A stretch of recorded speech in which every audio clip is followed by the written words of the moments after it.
Welcome, everyone, to another episode of Next in Queue, the podcast about CX and contact centers. And I'm your host, Rob Dwyer, and I am honored to be joined today by Jeremy Watkin, the Director of Customer Experience and Support at Number Barn. How are you, Jeremy? I'm doing great. If you can't tell about my face, I'm facing the sun right now, so that's always a good thing. It is. Thank you so much for taking time out of your day to join me. I know that I came to know you through the CX question of the day, and I just kept seeing these posts, and every now and then I would interact with them. And so it's really nice to actually have an opportunity to chat with you. Yeah, absolutely. I'm thrilled to be here, Rob. Well, we'll talk about CX question of the day in a little bit, but I really want to, as I do with all of my guests, find out more about how you got started in this industry and kind of where you where was your entry point? So my entry point was I needed a job out of college. This was like, I think I missed the dot-com bubble, or I was at the end of it. I graduated college in 2000 and needed a job. My dad wanted me to come work for him, and I didn't want to do that. And found a job at a really small software company. They needed a customer support rep. I think we had, I don't know, 6 or 7 people doing support. We did web hosting and domain name registration. And I got in doing customer support, email, phones. I would say our phone was probably our busiest channel. I think we got chat in there at some point. Did that for several years. Eventually got promoted to be the manager of the team. Domain names kind of went like this. And our company was able to segue, I think, right around when the economy, 2008, the economy wasn't doing very good, but our company was able to segue into voice over IP.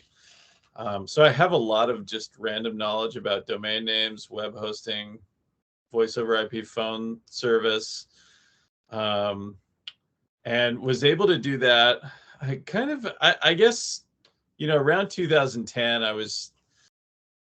I had so much homegrown customer support knowledge, like had no clue how to run a contact center. We were just kind of figuring it out as we went.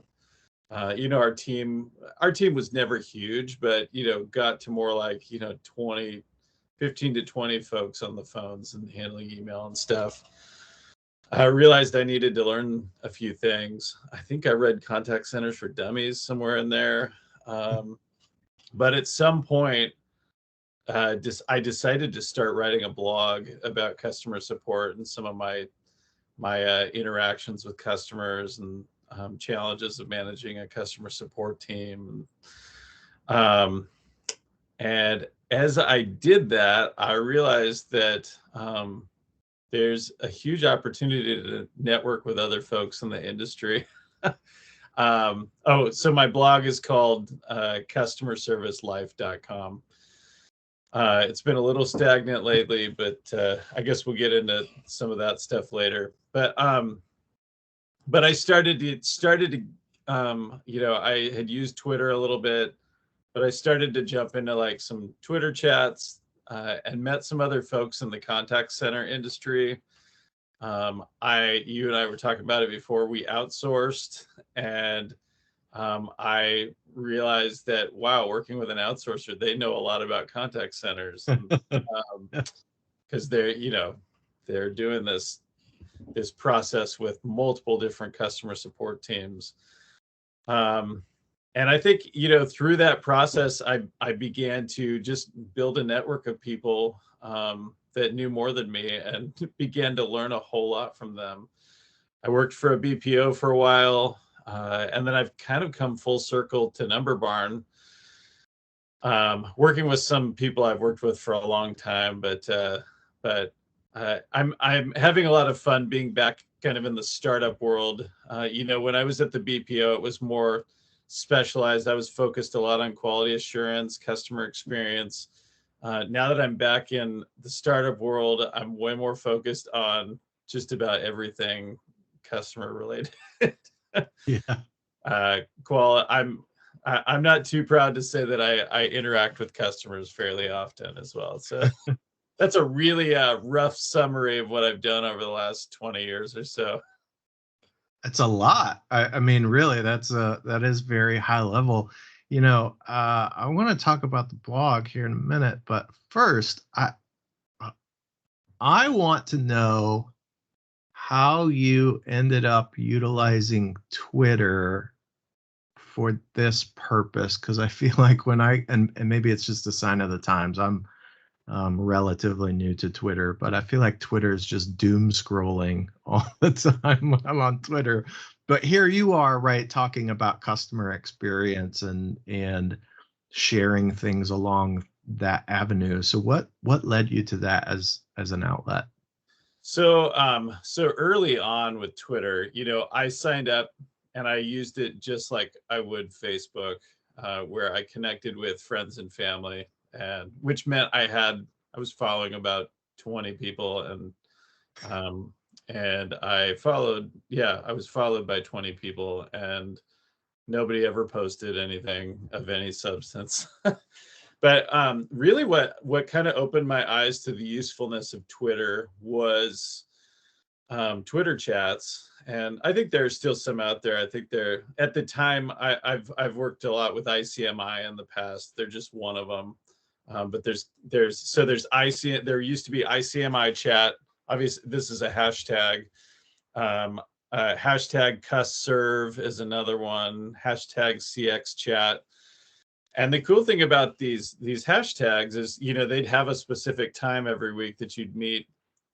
They'd post questions on that hashtag, and you could respond with answers also on the hashtag. But what I began to realize is there are, like, I don't know, you could call them tribes or groups of people that are having conversations about certain topics. And if you can find where those people are engaged, you can join that conversation. And I've realized, like, part of the reason I have a lot of Twitter followers is because I went and followed a bunch of people, but that's not really I mean, I think it's helped me in some ways, but I think the biggest value I have found is finding people talking about topics that I'm interested in, talking to them on Twitter, and then eventually we turn it into a, video chat, podcast, phone conversation, and get to know each other.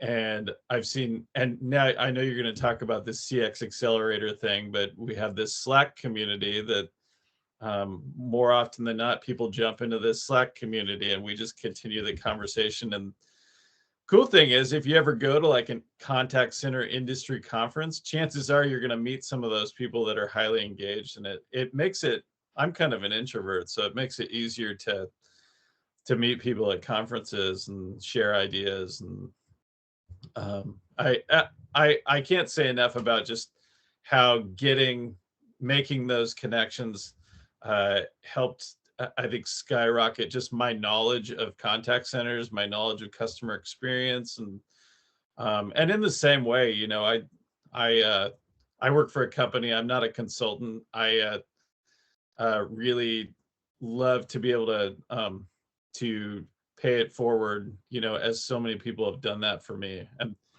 I would even say, like, I have books on my bookshelf that a lot have been given to me by authors that I would consider mentors and friends.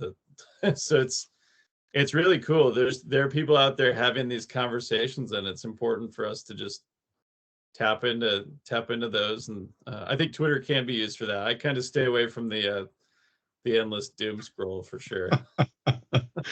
Yeah, I hear you.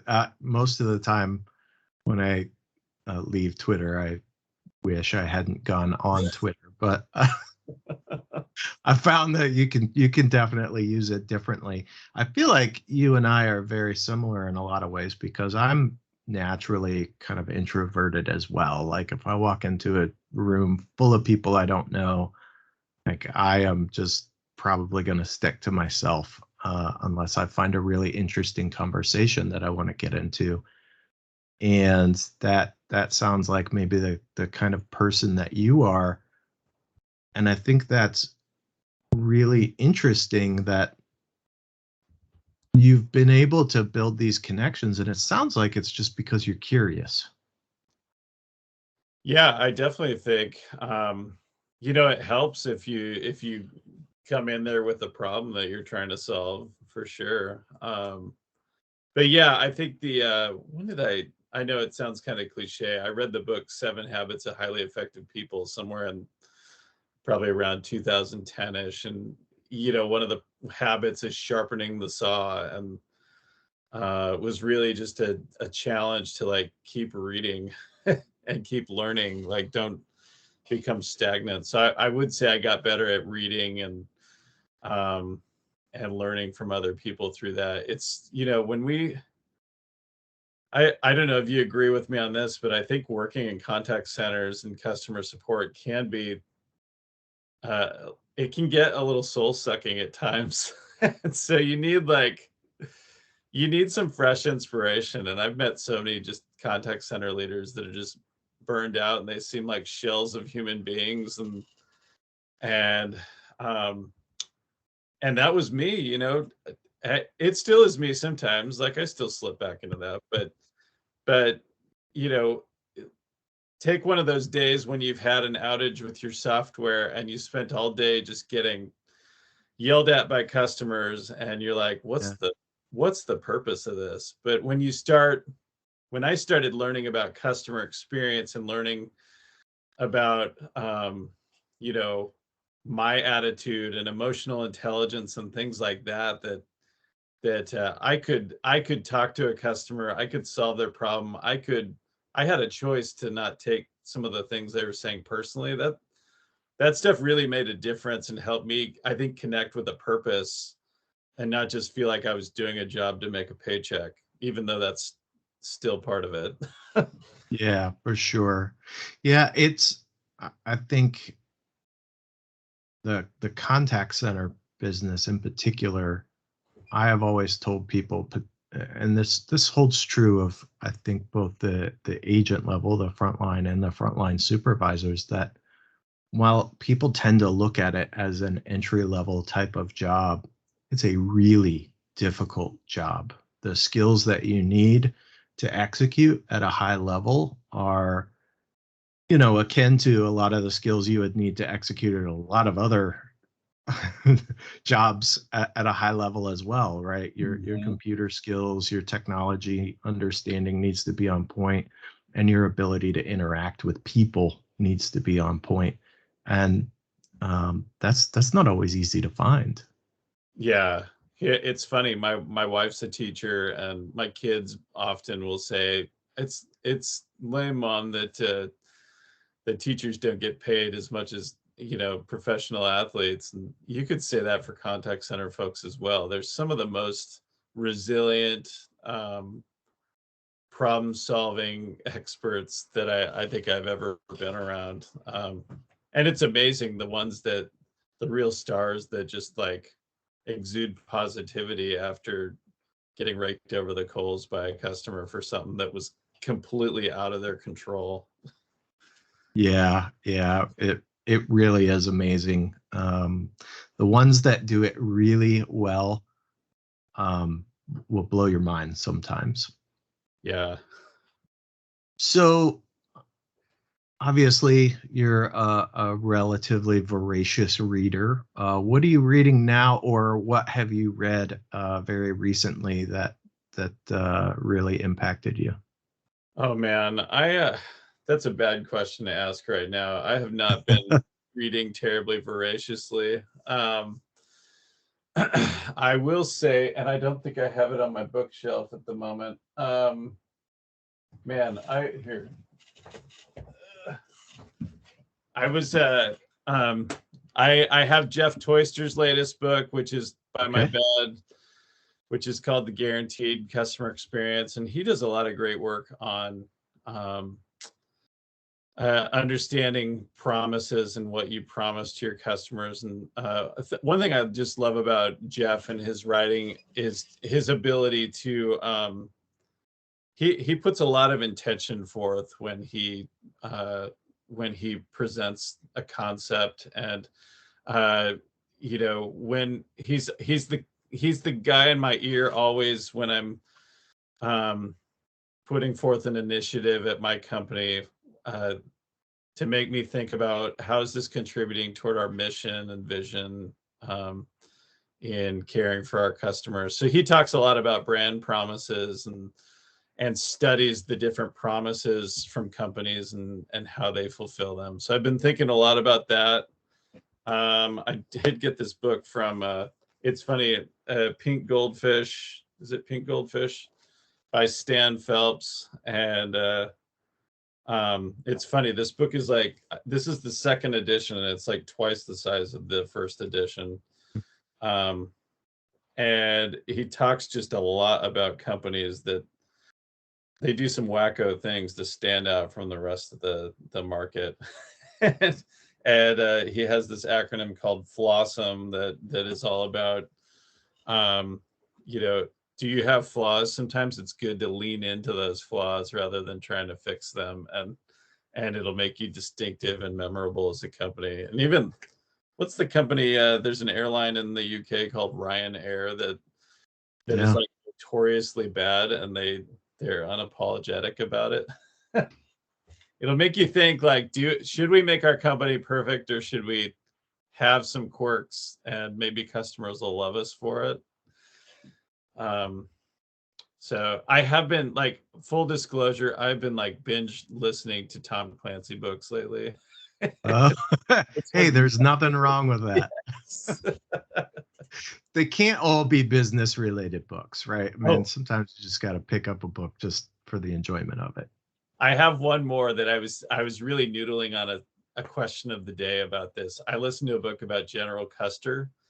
I love historical biographies. And I've been driving more lately, so I've been listening to books. But one thing that's interesting about Custer was that, take like, I think he wouldn't fly in our current culture in a lot of ways. But one thing they talked about him was that as a soldier, he really wanted to be on the front lines, and he had so many near-death experiences because he would charge in. He'd be on the front lines with his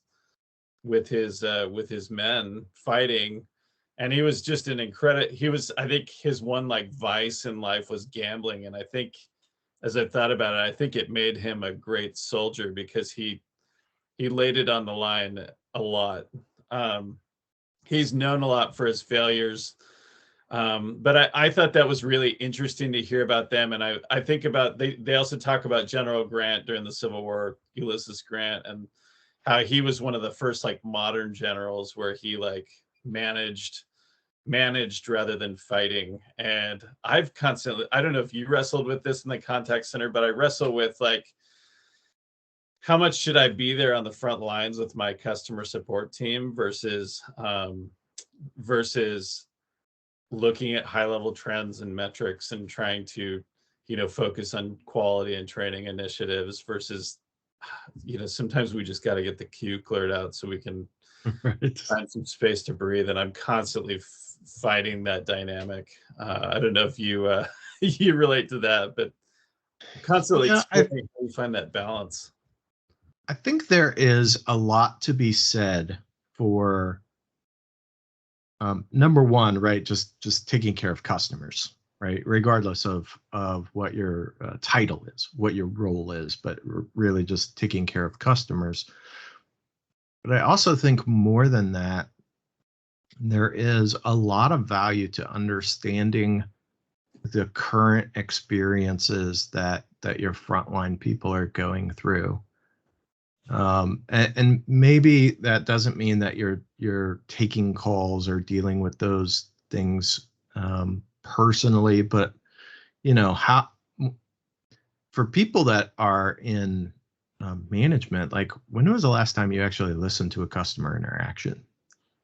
And if you haven't done that in a while, it can really open your eyes to the challenges that your team is facing, the challenges that your customers are facing, that you just aren't going to get from a survey.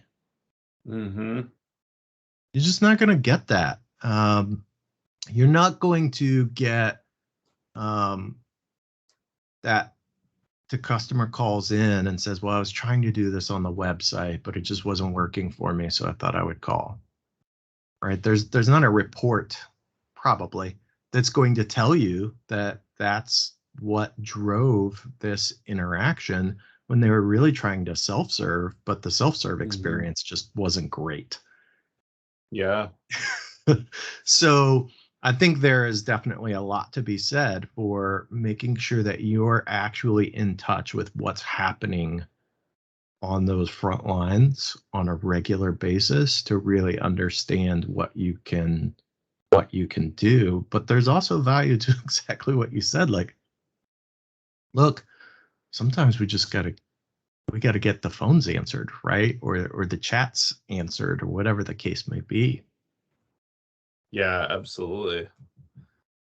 It's interesting. So we were looking at our team and their productivity, and uh, I was like, man, I wish I could just get our lower productivity performers, get them to answer one more email per hour. Like it would like solve all of our staffing issues. So I went in and started looking at some of their tickets, and I'm like, man, the quality of these tickets is so great. And I it's amazing the insight you can get when you actually go read and listen to what your team is doing, uh and really trying to to understand where they're coming from, because maybe you have somebody who's cranking out a lot of work, uh but but maybe they need to improve their quality, but maybe you have people that are spending a lot of time on quality but they're not cranking out as much work. And I don't know if you find it when you dive in there. There are a few black and white issues when you're when you're trying to help your team improve. Yeah, it reminds me. I wrote a blog post a few months back, and it was about handle time and about Mm. the balance that you were trying to strike. So, just to give you kind of a high level overview, years ago when I was a trainer for a large BPO, I had someone that had been in my class and I had gotten to know. She was really great on the phones, and she really struggled with handle time as a metric. She was always way over, and I mean like double, triple what the expectation was. But she was looking at it as, I'm doing everything I can possibly do for these customers to deliver, this great customer Mm. experience. And uh, because I just really didn't know as much as I know today, I really struggled with how to help her understand these handle time expectations and understand why that was important. And you really just hit on why that's important, right? It's important because we set certain expectations around how many interactions are handled, so we know how many people that we need to staff at any given moment. And when we don't have that number quite right, now all of a sudden people are waiting, whether they're waiting on hold on the phone, or they're waiting in a queue in chat, or their emails just not being answered in a timely manner, whatever the channel is. And it took me actually many years to understand that what I really should have told her was, yeah, it's great that you do a really great job and the customers love you.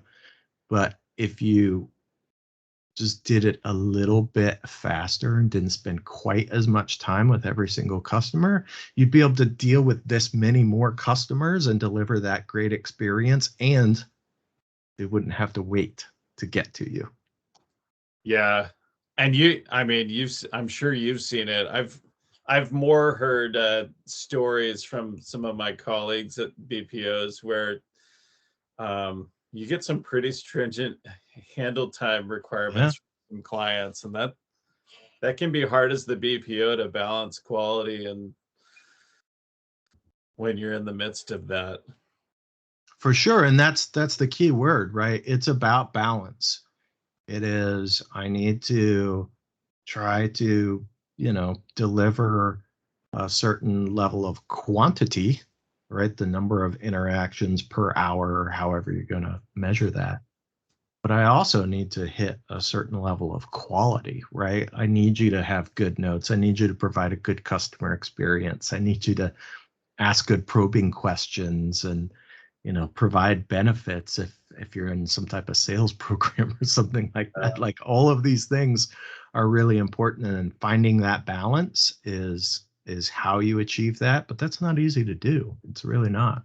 And our other big takeaway too is the things that are out of their control, like the tools we're providing them and the training. And I know when I first started here at Number Barn, we spent a lot of time just like, what are the buttons our team needs to be able to push, rather than having to like navigate, 5, 6, 10 different interfaces to try and support one customer. And we're still kind of in the middle of that battle, and it's Yeah. but you have to look to add more tools for your team so it gets easier for them to focus on the customer rather than trying to navigate all of their systems all the time. Yeah, and I think that is always a challenge, right? Uh, what tools do we provide, and why are we providing them, and how much attention does that take away from the actual conversation you're having with a customer, particularly on phone? On chat, email, you don't notice that. But when it's this synchronous communication of voice, those pauses or those, Yeah. and if I put you on hold, like it's never great. Sometimes you have to do it. But that experience is often a function of, right, we have either not enough or the right tools, or we've got too many and they've got to Yeah. come from these different places. And it's a struggle. I don't think the average person who's never worked in, it's very much like, if you've never worked in food service, you have no idea how hard it is. If you've never worked in customer support, you have no idea how hard it is. Yeah. It's really crazy what we ask some agents to do based on the requirements of the company and what kind of data they have or are trying to collect, or whatever the case may be. Yeah, absolutely. I was at the auto parts store yesterday getting something, and the guy's like, "Man, I'm sorry this is taking a while." And he turns his screen around toward me, and it's just a spinny wheel. I'm like, hey, it's so many times like I'll be sitting with an agent and they'll be showing me something. I'll go, "How often does this happen?" And they're like, "This happens all the time." I'm like, "We need to fix that." They're like, "Well, I said something, but nobody did anything." I was like, "Yeah, we need to make sure we're paying attention and noticing when you have that kind of friction when you're trying to support a customer, because that's just that's it, it's that stuff is, I mean, it's an instant relief when that stuff gets fixed, but it's infuriating and frustrating in the moment. Yeah, it's a big part of customer experience is the agent experience, right? And how Oh, we enable agents. That's, I think, often missed by a lot of people yeah. who should be missing it. So, speaking about customer experience in general, we've alluded to it a couple of times, but you are a board member with Cx Accelerator. So let's talk about that a little bit. How did you get into that?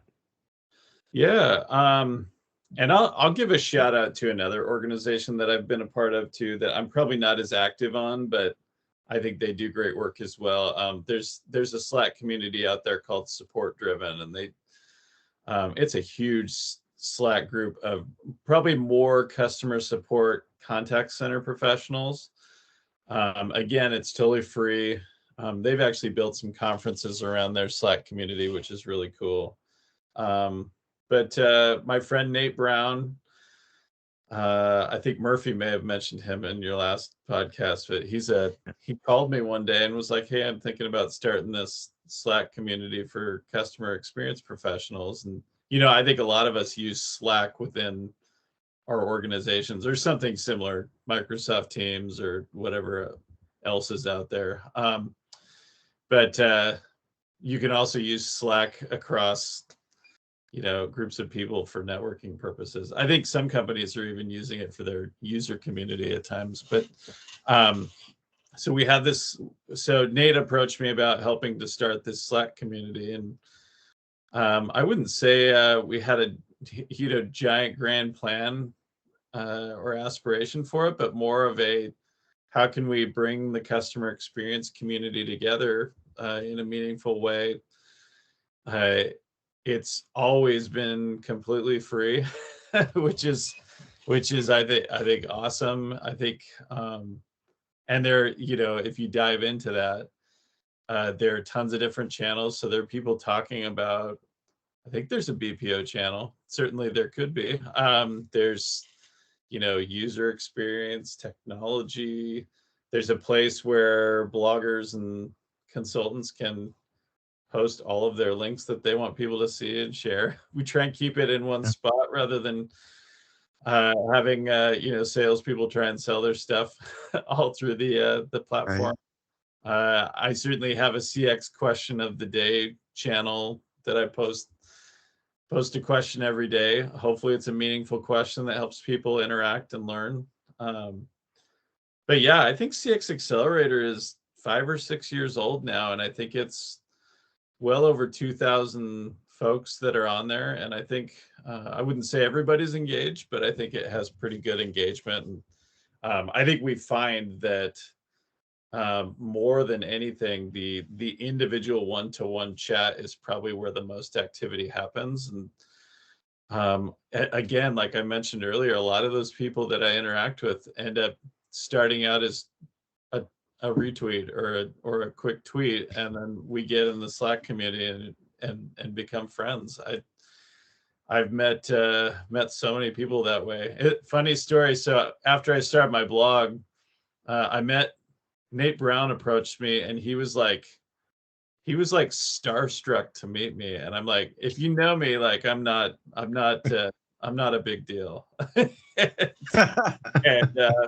so that it was kind of funny, but really I'm more about I'm not looking for fans or anything like that. I'm more like looking for other people that have slogged it out in the contact center. We get to like there's just some a sense of community with people like that who have a shared experience. And I think one thing that's really been eye-opening about Cx Accelerator is, I'm coming at it from the contact center, and we're always careful to never say that customer support is equal to customer experience. Customer experience is like the customer's entire experience with your company from start to finish. And customer support is really the safety net. I think what was her name? Ingrid. Shoot, I'm losing her last name, but she talked about customer support being the safety net when stuff goes wrong with the customer experience. So I think one thing that's been eye-opening for me is that on Cx Accelerator, you get sales, you get marketing, you get product managers, you get folks that are into change management, digital transformation, user experience. You just get a whole gamut of people from different roles that are really focused. They understand their role in making the customer experience better and making it fly. And I think that's been really helpful for me in my own development and understanding where customer support fits in the whole realm of customer experience, but also understanding how we all need to work together to help our company deliver a great customer experience. So it's pretty cool. Yeah, I wonder what you think in general, how good are companies at understanding really what you just said, that sometimes customer support doesn't understand how everything works together. And I hear exactly what you're saying, right? The longer that you're in this business, the more you learn about all these other aspects. But I wonder, um, do a lot of companies just have a big opportunity to get their customer support teams a greater understanding of how everything fits together? Yeah, so I have a roundabout story for you. So when I got hired to work at this BPO, when was that? Like 2015. So I guess it's been six plus years. I got hired. My initial job title was head of quality, and I was like, why would I want to do? I guess I'll come in and do that. They wanted me to do some blogging, which I was like, I love blogging, so I'll do that all day. But quality assurance is maybe my least favorite thing to do working in a contact center.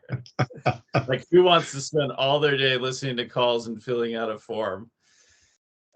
And I was talking with my boss. I was like, I really don't like quality assurance, but and maybe I was being a little too frank, but he was like, "What if we like thought about quality assurance more as customer experience?" And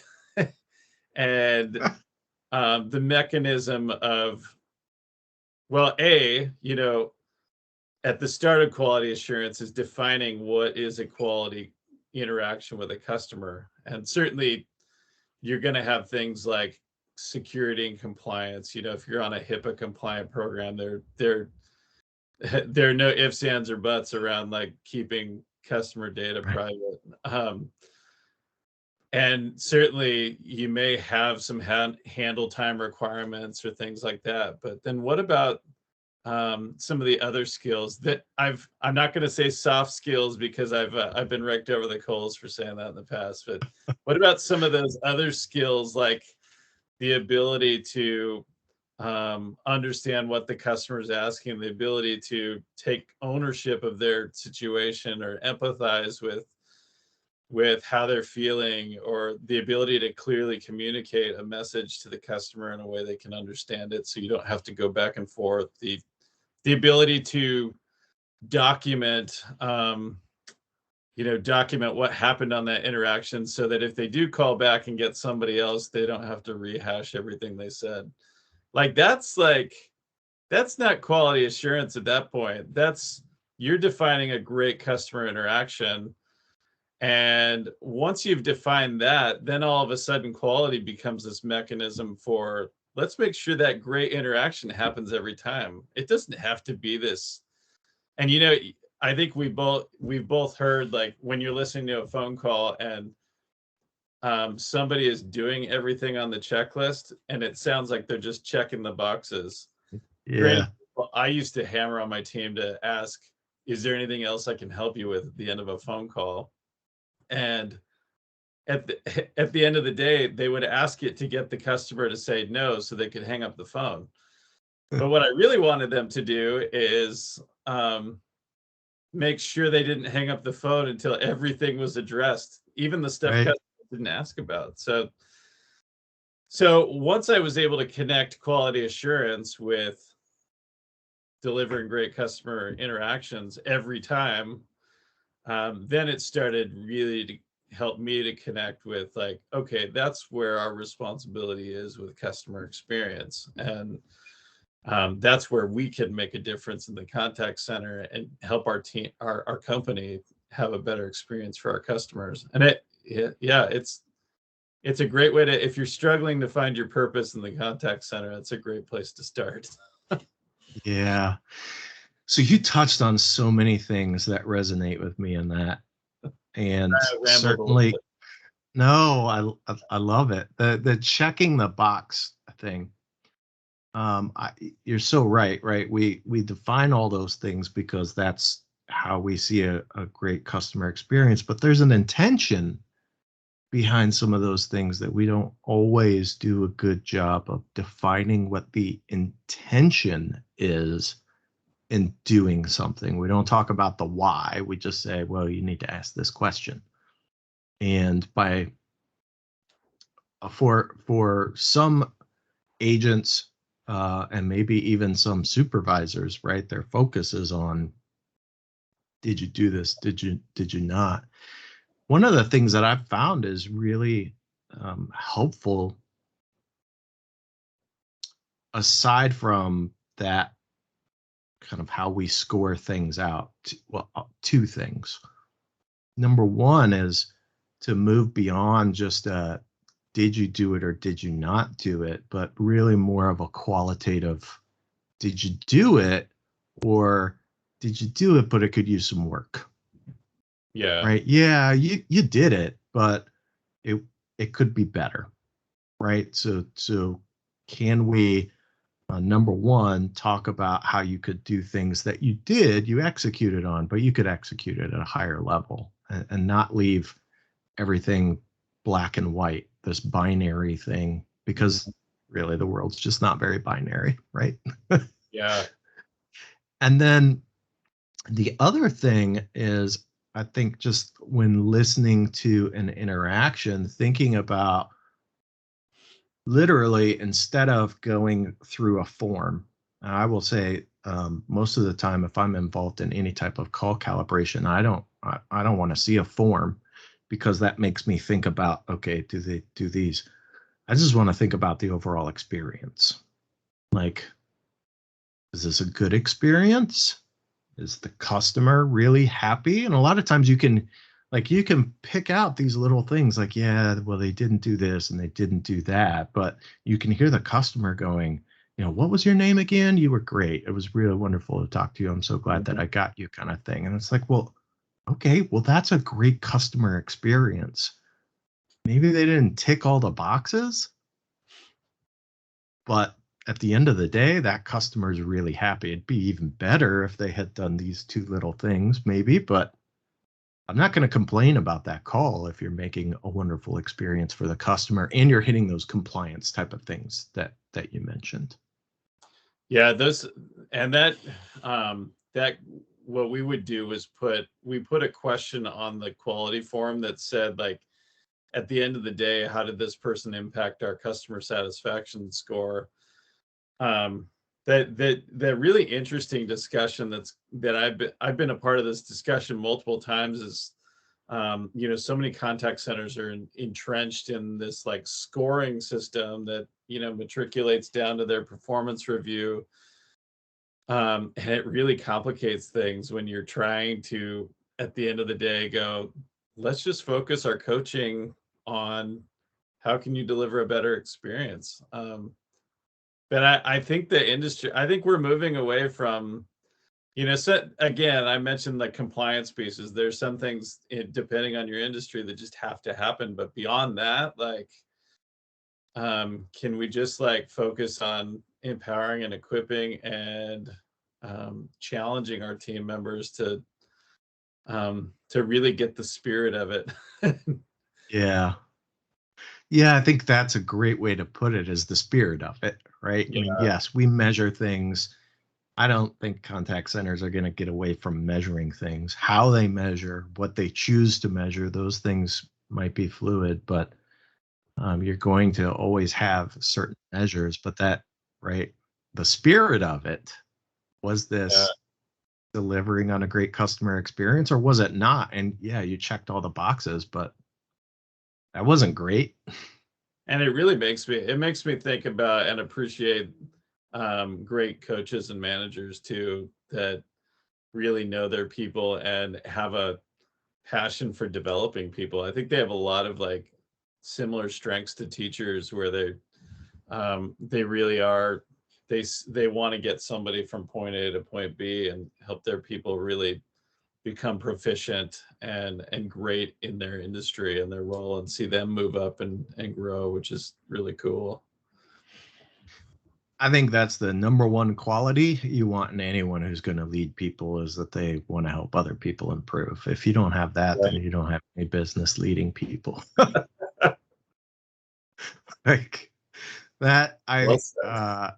it's a problem in some organizations, right? We put people into roles for the wrong reasons, and if you're putting people into the role for the right reason, that doesn't mean they, just because they want to do that doesn't mean they have the skill set to be successful at it. So we've got to, right, balance. Yeah, for sure. I got to work on those skills as well, but that desire to want to help people is paramount. I can help you with the skills, but even if you have the skills, if you don't want to use them, that's not going to work. Yeah, absolutely. So, uh, your customer service life blog, we talked about that a little bit. You said it's been dormant. Uh, any plans to kick that back into high gear, or what's going on with that? Yeah, I definitely need to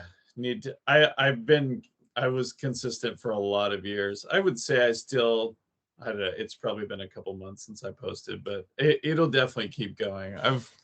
I've loved the act of writing, and um yeah, I think it helps me learn, helps me by writing and processing different experiences. And I think some people have told me that I write from a very practical standpoint. Like, here's the challenge that I'm experiencing in my own life and work, and here's what I learned from it. Yeah. I try and post that kind of stuff. So if you're a practitioner, if you're a manager, you're going to get just practical things about being in the contact center industry or doing customer experience work. And I've written for a long time with my friend Jenny Dempsey, who is just one of the best problem solvers I know, and one of the most positive people I know. Like, those when you work with somebody in the contact center industry that's just like infectiously positive, like they're just great people to be around. And she gets marriage proposals from customers of all genders. She's just an amazing person. So she writes on there as well. And um, but I would writing that has been a good discipline for me, and yeah, I plan to continue in some way, shape, or form. I know the exact kind of person you're talking about. I have a friend in this business that is that person. And in fact, I'm going to call her out right now. She was lurking on my LinkedIn profile, didn't send me a message or anything. D, I'm talking to you.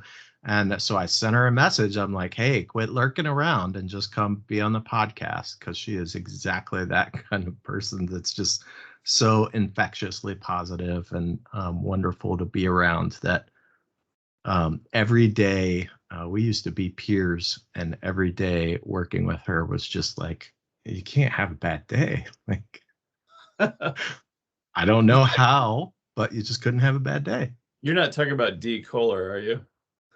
No, Different D. different D. Maybe it's something about the name. I don't know. Well, she's great too, if you connect with her. Yeah, there's a lot to be said with working with those people with just those really positive vibes that they put out, right? There are tons of positive people, but the people that really just put that out in a way um, that you can't help but smile.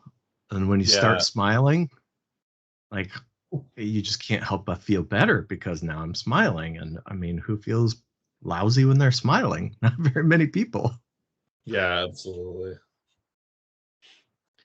Well, listen, Jeremy, it's been so great talking to you. I know that you've shared a ton of stuff here that is going to be incredibly useful for a lot of people. And certainly, I encouraged everyone last time to check out CX Accelerator. But if you're listening and you haven't done it, go do it. Tell them Jeremy sent you, and I'm sure he'll connect with you on there. And we'll make sure that people can get in touch with you on LinkedIn and Twitter in the liner notes as well, because CX question of the day, which by the way, I haven't seen yet. You probably haven't even put it out there. Any hints? I posted it, I think 10 minutes before this podcast. Okay. But yeah, hashtag CXQOTD on Twitter. It's Monday through Friday every week. I might take a little time off for the holidays, but the question today is what aspect of CX do you most want to learn about? So and what did I mention? I mentioned user experience, because I think some of the psychology and whatnot around how users interact with and experience our product is so interesting, and I'd like to learn more about that. That's a fascinating question. I'm going to have to think about that, but I'll hop on and I wanted to go a few different directions. yeah, that one's not quite as easy to respond to as some of your others. Sometimes they're, stuff just pops in your head and you're like, oh, I know the answer to this. And sometimes you're making us think a little bit. This is one that's going to make me think a little bit. You don't have to pick just one. That's right. That's right. Well, Jeremy, I appreciate you joining Next in Queue, and we'll talk again soon. Yeah, thank you so much, Rob.